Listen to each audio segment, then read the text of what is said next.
Hi guys, welcome back to the Pageant project. Hope your week is going very well. So today I wanted to talk about how to practice, pardon me for the sound, if you heard that, how to practice pageant interview. Because not all practice is created equal. And over the years, I've obviously spoken with a lot of you. And one of the threads I've noticed, number one, is that a lot of you struggle with interview. Although generally it ends up being the favorite part. Like it very often can begin as the most nerve wracking part, but it often ends up as the part that most people enjoy because they actually get to tell their story. That's number one. Number two, I hear so many of you practicing, like the stories of how you've been practicing, and you're obviously putting a lot of work and hours into it. But I just wish your practice would be more optimized, let's say, because obviously if you're putting in the hours, you really, really want it. So we're not questioning your work ethic. Unfortunately, as I said, not all practices are created equal. And I'll give you the classic example that I've noticed in pageantry. The big one is people will say, oh, I've been looking at questions, I've been reading questions and practicing answers in my head. Now, whilst that is better than nothing, it really isn't doing much to move the needle. Obviously, you could say that you're practicing or you're ideating the best answer for that question. But the big issue when it comes to answering pageant interview questions is not really, or let me put it this way, the big part that you're missing from a practice like that is the pressure, is the fact of someone sitting in front of you or looking at you through a screen and you know they are, well, judging you, but I don't mean like judging you as in, arms crossed sort of thing and saying you're a terrible person, but I mean the pageant judging type, although there could be an overlap, who knows. But if you speak to people who, let's say, they've gone to interview and, or maybe you've done this before, you've come out of interview and gone, oh, I should have just said that, or why didn't I say this?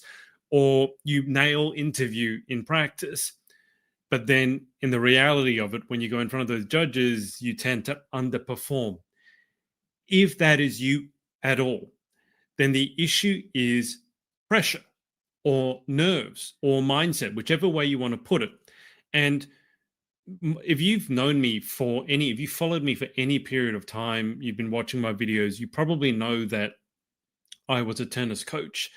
And obviously the overlap between tennis and pageants isn't so great.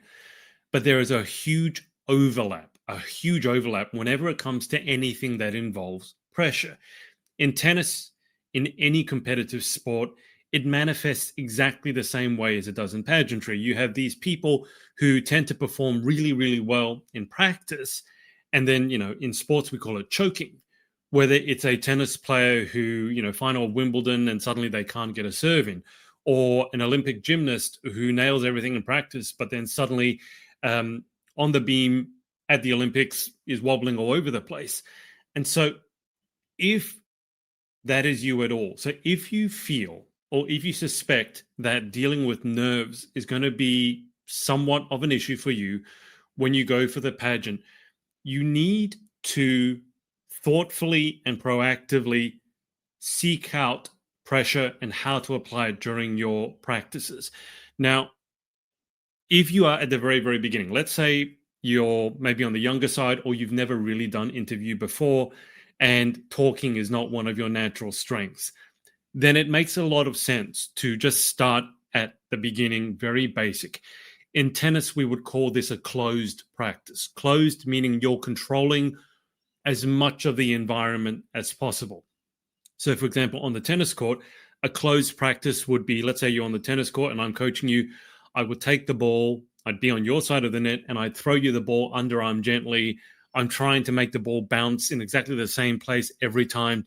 And so it's an easy way for you to kind of get in the groove.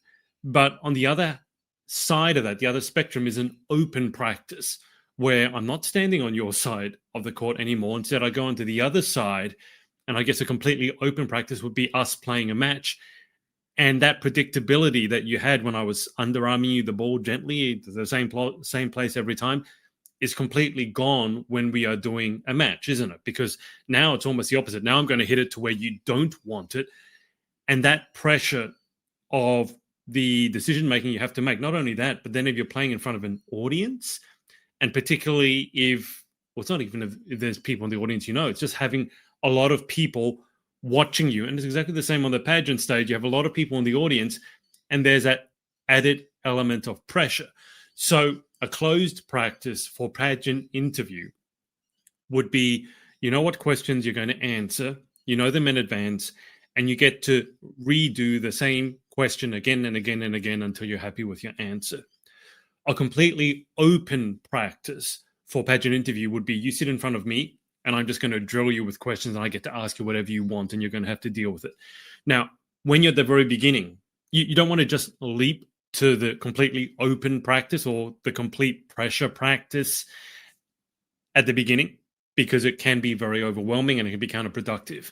You want to start off with a simpler or more closed practice if interview is not your natural milieu, as they like to say. If, however, you've done a couple of pageants or you're naturally good at interview and you're naturally good at talking, you're going to want to make sure that you're not just stuck staying at that closed level of practice. You need to move the needle towards a more open practice, or said differently, a practice that has more pressure in it. And look, if you can't get an audience in front of you to practice, I understand that, but you need to add unpredictability to it somehow. You need to add some element of pressure. So start off close. Let's take an example. So as I said, you have the list of questions, you get to know the question in advance, and you get to practice your answer again and again. If you want to more open, if you want to move, let's say, one step towards an open practice, maybe it's a mock interview, right? You have someone in front of you, maybe it's your mum, your dad, your partner, or your best friend, and it's a pretty supportive environment, hopefully, and they are asking you questions. Maybe they're giving you some feedback, but it's pretty low pressure. There's still some pressure, don't get me wrong. There's immediate pressure whenever you're answering in front of an audience or whenever you're talking in front of a webcam, something that's being recorded. That doesn't exist when you're just answering the question in your head. If you really then want to move the pressure more, and my opinion is that you want to make the practice harder than the real thing, because then the real thing by comparison will be easy. If you really wanted to turn up the pressure, sure, a mock interview in front of a panel of judges, but also maybe with other contestants listening in, and they're sort of picking apart your interview, the answers you're giving. Maybe you could convene a panel yourself in person and have your mum, your dad, your partner, or your pageant coach, and have them all sort of drilling you with questions, and you have no idea what they're going to ask you, but you also take the safety net away and say, look, you get to ask me anything you want. Very often we say we don't ask political questions, for example, in interview, although I will say I'm hearing more and more that those questions are being asked. Whether that's a good or bad thing, we can leave to another day. But you want to make, I don't know if stressful is the right word, but you certainly want to make sure you feel like you're under a bit of pressure. And it's not just this completely easy environment in your head where every time you answer a question, it's the picture perfect answer that you wanted. Now, if you don't have that benefit of having people around you, and even if you do, obviously you're not going to be able to convene them every day, right? But again, from having spoken to many of you, you do practice interview every day. So how can we make it a little bit more real? Real meaning it's more like the actual practice the actual interview you're going to do. And it's not like, oh, I'm going to read these questions, I'm going to answer it in my head, because that really has so little resemblance to the real thing. So the number one thing that I keep saying to people, and this again comes from my experience with tennis coaching, take out your phone and record your answer. Even if you're going to have a list of questions, let's say you go somewhere and you get a list of questions and you don't read them, you just print them out. You sit down and let's say wear your pageant interview outfit as well, because this is all part of it, isn't it? Wearing that pageant interview outfit and finding actually it's a bit tight around here, it's not that comfortable. Put on those earrings. Are they jangling too much? Are you fiddling with them? Wear the outfit, sit down, because you're probably going to be sat down for your interview, but record it. Just get a tripod. If you don't have a tripod, put your phone on a stack of books. And I want you, if you can get someone to read the question to you, do that. But if you can't do that, read a question out loud and then answer it to your phone as if the phone was your judge. And the reason that you're going to do that, first off, when you're recording it, there's already going to be that little bit of pressure. But what you're going to do, as soon as you have answered that question, I want you to stop the recording and I want you to watch the recording back straight away. This is really important. I don't want you to do 2 questions and then watch it back, or 3 questions, or 5 questions, or 10 questions, and then watch it back. And the reason I say this is I taught myself tennis, which is a very unusual thing to do. And the way I did that was by doing it the way I'm suggesting to you, which is to look at a video of you doing one thing, watch it back. Do one thing again, hopefully better, watch it back. Do it again, watch it back. Because you'll find that even if you do 3 questions or 5 questions, and then you watch it back, you won't quite remember what you were thinking when you answered that first question. In the same way, if I hit 5 shots on a tennis court, I wouldn't really remember what my stresses were or what I was thinking when I hit that first shot. So you have to have that discipline. Record, watch it back. Record, watch it back. Now, as you do this, by the way, the big benefit you're going to get is you're going to work out for you what a quality interview answer is. I get very worried when the only practice that you guys do is with a coach and it's not recorded and you're just purely relying on your coach's feedback to tell you, oh, that was good or that was bad, or you should have more of an example, or you should tell more of a story. And it could all be very good advice, but it's someone else's opinion. And I need the confidence that you know what a good interview answer is according to you. And so you're going to watch this answer back, record one answer, watch it back, and you're going to notice things that you never would have noticed before unless you've done something like this before. You're going to notice not just what you say, but how you say it.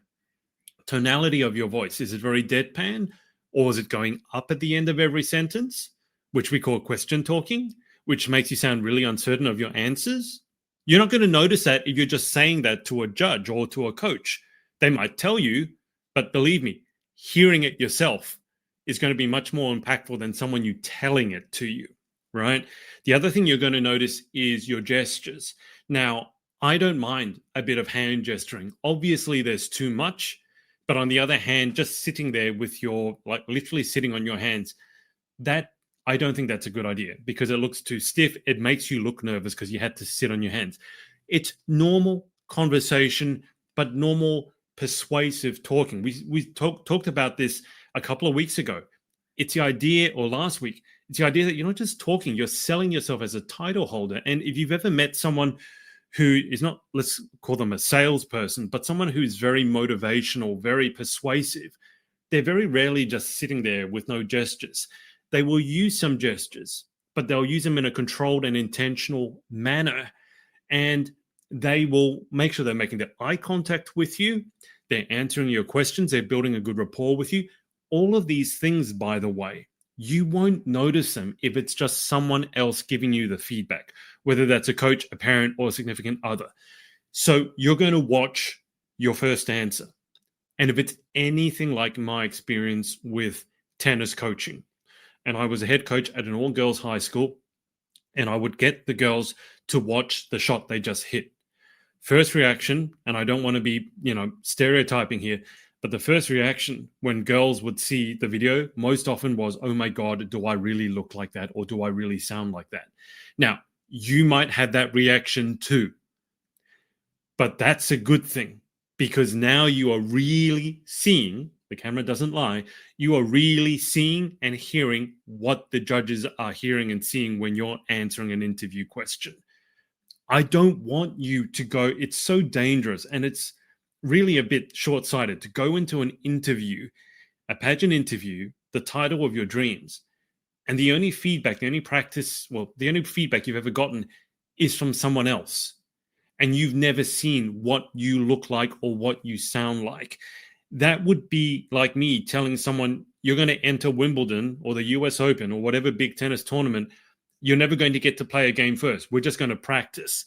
And you have to take my word as gospel that, oh, you should hit like this, you should hit like that, you should move like this. And then we're going to put you into the biggest match of your life. No, you know that there's a big step missing.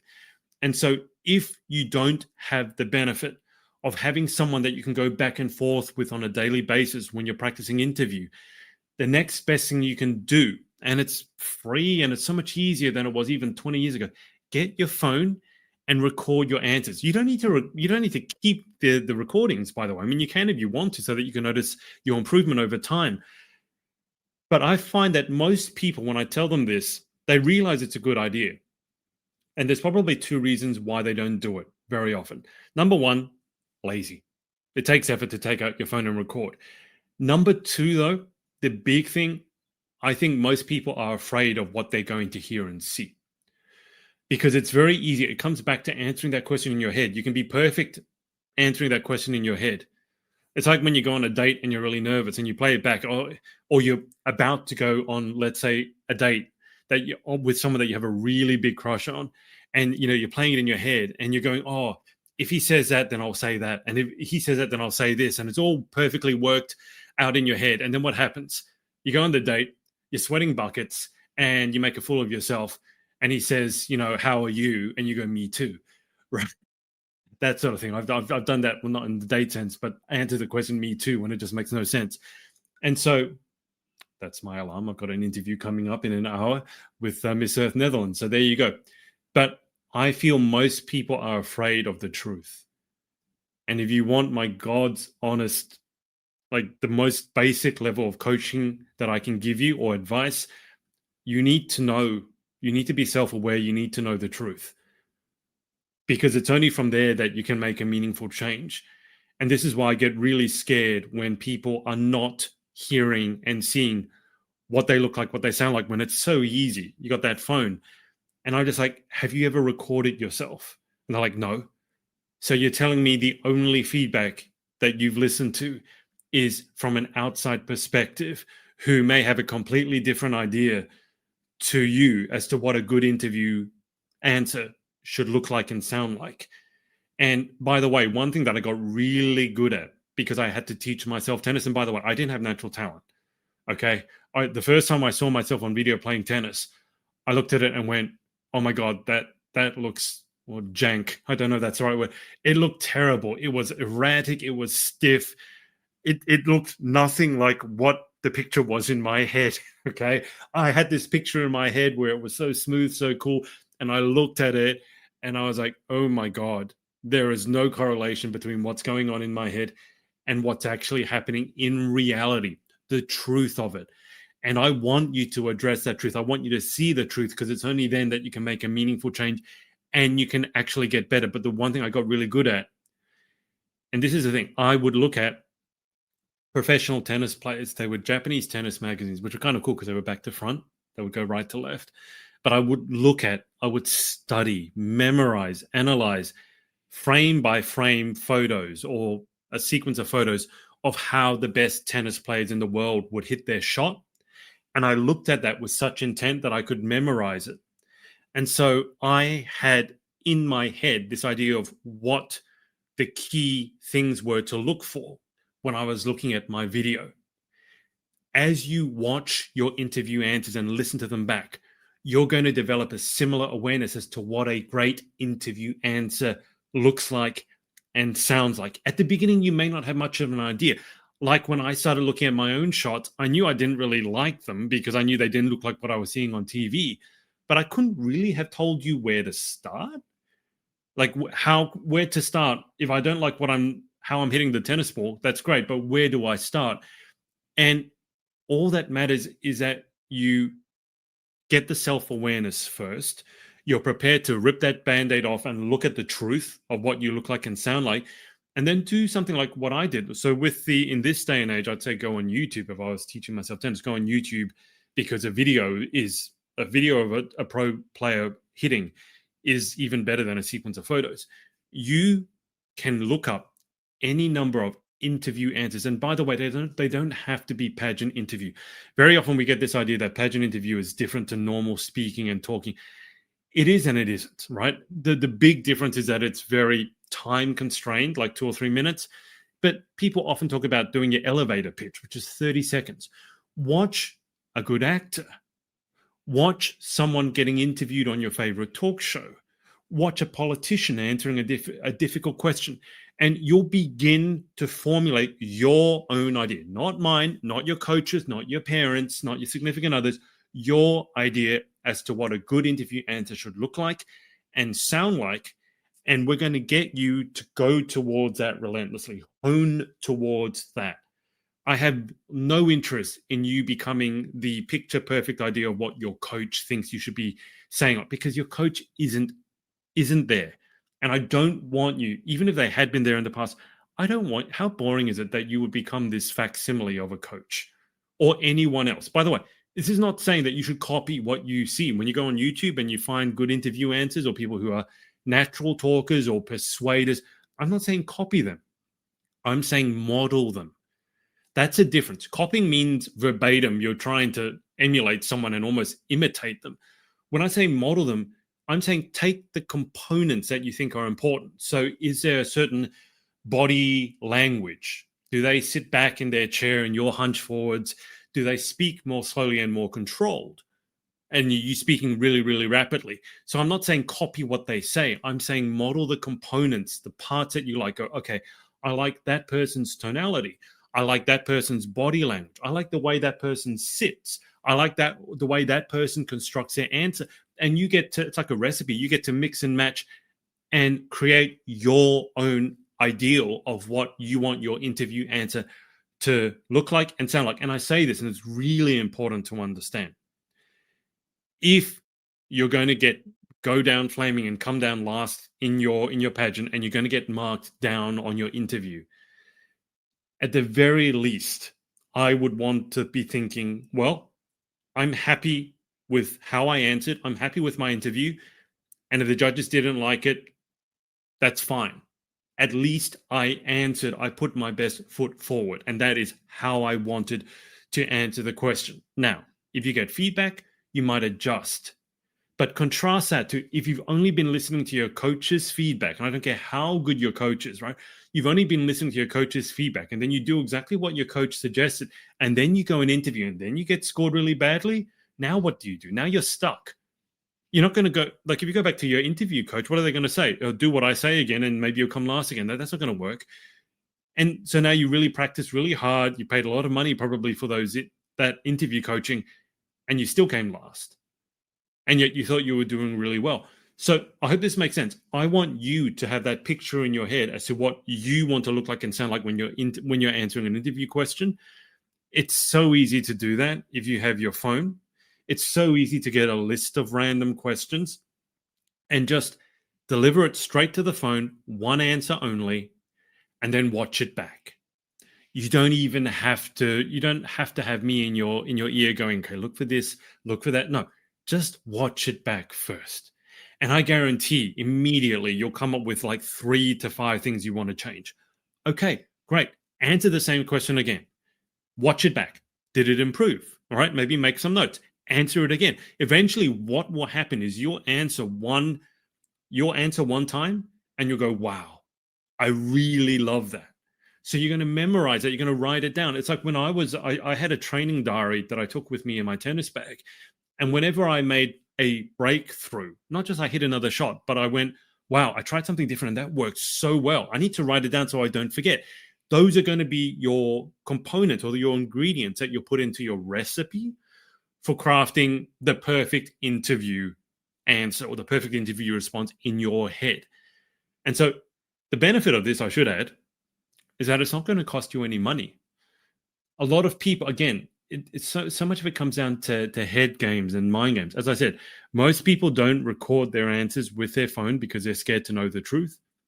Most people would rather pay for a coach, an interview coach, than work on their interview themselves because they're lazy.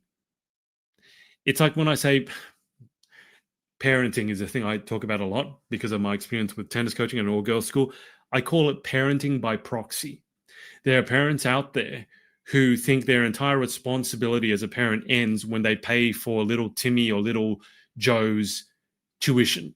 Oh, I'm sending my kid to this after school camp and this tuition, and they've got the best tutors. Yeah, but when they go and play their sport on Saturday, or they're doing their dress rehearsal, or they're performing their play, and you either don't turn up or you're there and you're looking at your phone, that speaks more volume. That speaks more to what your kid is going to think about you than the fact that you paid for these things. And it's the same for you. Don't think just because, oh, I'm paying for the best coach, that's your responsibility absolved. It's not. You need to look at how you need to look and hear what you look like and what you sound like. You cannot pass that responsibility on to someone else. Otherwise, good luck to you. If you win, you're going to have no idea why you won, and you're probably just going to sound like a facsimile of your coach. And if you lose, you'll be frustrated because you spent all that money, you spent all that time, and you still didn't do as well as you wanted. This is about you taking responsibility and being active in your own improvement. Because if you do what I'm saying, what I'm suggesting, I promise you, there's one thing. You'll not only become better at interview, if you ever want to become an interview coach, you'll be amazing at it, because you'll know what the journey is like. You'll know what to look for, what works, what doesn't work, and what's just noise. I had that same gift when I became a tennis coach, because I did that after I taught myself tennis. And guess what? Because I'd gone through that journey myself as someone who wasn't just born with natural talent, I could take an absolute beginner and say, hang on. I watched them literally for 3 or 4 or 5 seconds and go, hang on, you need to do this. Or hang on, you need to stop doing that. And it could be something that no one else would have thought of. But because I had spent all that time analyzing and watching myself back, I knew exactly the little difference that would make all the difference. And the same will apply for you with pageant interview. If it can work for such a nuanced skill as tennis, it can definitely work for a skill such as pageant interview. Because pageant interview, you're not worried about the angle of the racket face when someone's hitting a ball at you 100 miles an hour and all this other stuff. Pageant interview in many ways is simpler. Maybe it's more emotional, you could argue, and you've got to think a bit more. But I would say if it works, if analyzing and watching yourself back can work for tennis, it at the very least can help you a lot with your pageant interview. Now, this is on our Tuesday, as I said a couple of weeks back. On Thursday, I'm going to go into a deeper dive on this. What I want to do on Thursday, I'm going to show you how I would advise you to use AI, namely ChatGPT, to practice your interview answers. Now, if you're someone whose backside clenches at the mention of AI, or you're someone who thinks all AI is evil and we need to go back to the days where we lived in caves, you're not going to be interested on Thursday. But if you, not that you think AI is the future, but if you know that AI is a tool that has amazing potential and also that it is here to stay, leave the ethics of it outside for a minute. What I'm going to show you is nothing to do with copywriting someone else's or anything like that. But I'm going to show you how to use the voice mode on ChatGPT so you can use it as a proxy interview coach. So if you're doing what I'm saying, if you're going to do what I suggest you do and record your answers, you could record that using your phone, but you could have your laptop open next to you, ChatGPT open with voice mode, and it could be giving you those random questions and you're answering them. And by the way, and then you're recording them and you can watch them back, but also ChatGPT can give you feedback on your questions. Also, and I'll show you this on Thursday for our paid subscribers, if you give it your bio, your paperwork, you can get it to ask you questions tailored around your bio or your paperwork. In fact, if you even want to tell it which pageant system you're entering and what that pageant system tends to look for in their title holders, it can tailor those questions as well. Now, I keep saying this, and people it blows my mind how many people I say this to and they go, oh, I never thought of that. And it was like the first thing I thought of when I started working in AI and I saw voice mode and I went, oh, let's try Pageant interview. Let's try answering Pageant interview questions. And I was blown away by how much it moved the needle in terms of how much you can practice basically for free. And by the way, it doesn't replace a coach because you're still going to want that nuanced feedback, but it's going to enable you to practice an hour, 2 hours, whatever you want every single day. And by the way, if you're doing that much practice and you're recording yourself and you're watching it back relentlessly and each answer is moving the needle closer and closer towards what you think a quality interview answer is like, you can't help but be 10 times better at the end of a week, a month, right? So you don't just have to wait for a mock interview or a session with your coach. You can make sure that all that hard work that you're putting in is really going to pay off. So that's what we'll do on Thursday. I'll try and do it in a screen share and with a voice mode so you can actually hear the questions that I'm getting asked. And I'll show you how to prompt ChatGPT. So it's not just a generic and banal kind of asking you questions that's not what we're interested in. But I think you'll be surprised and amazed like I was at how far it can move the needle. So that's on Thursday. But if you have any questions about what we covered today, let me know. DM me on socials or email me on info@thepageantproject.com. And I'll see you back here on Thursday.